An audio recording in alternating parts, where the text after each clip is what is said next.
국민의힘은 국회 의장단 선출을 위한 20일 본회의 개최에 협조하십시오.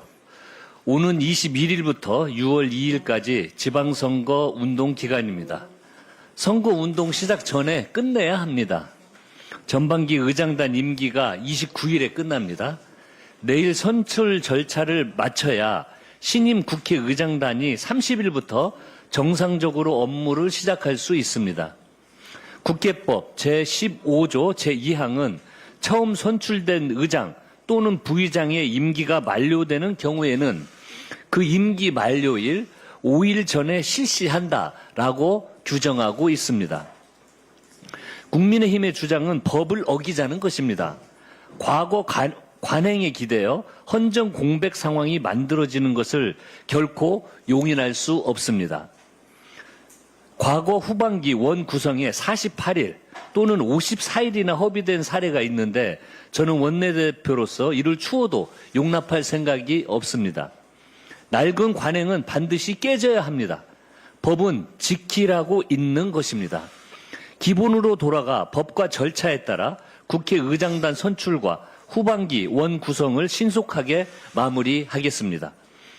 당장 국회가 할 일이 태산입니다.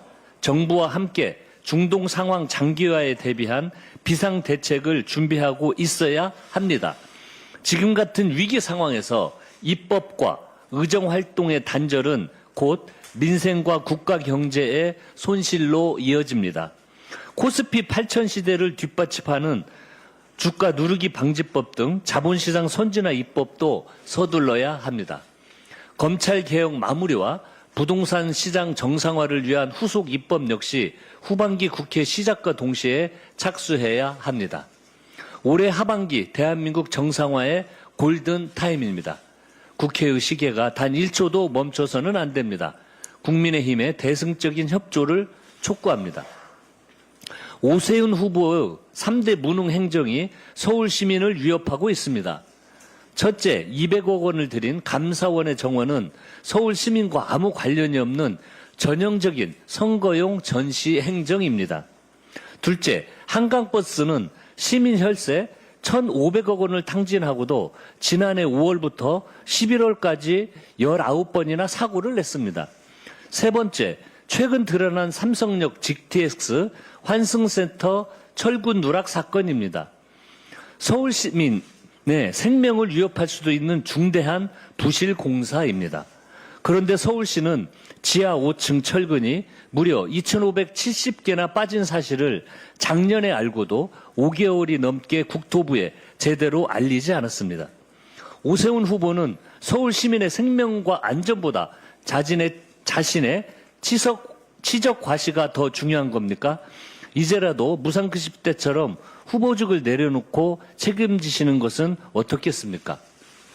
지금 오세훈 시장이 몇 번 했나요? 서울시장은? 5번째입니다. 지금 4번 하고 5번째 도전입니다.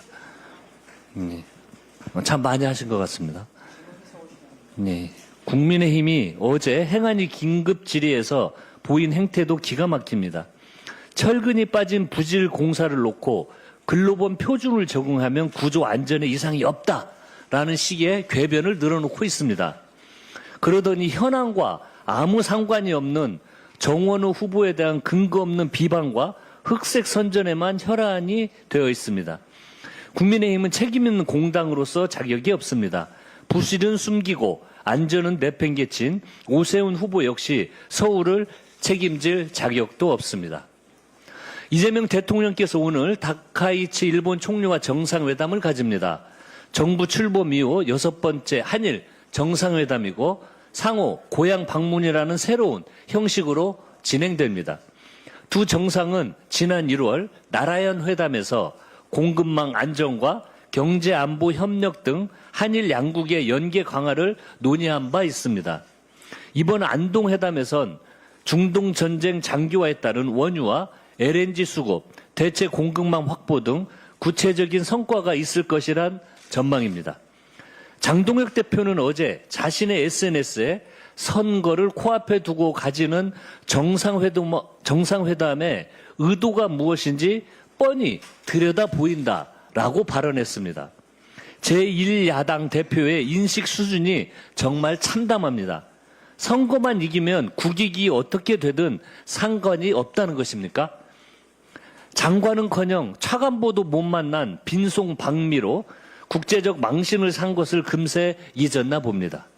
이재명 정부는 윤석열이 무너뜨린 대한민국의 국제적 위상을 되찾으려 사력을 다하고 있습니다.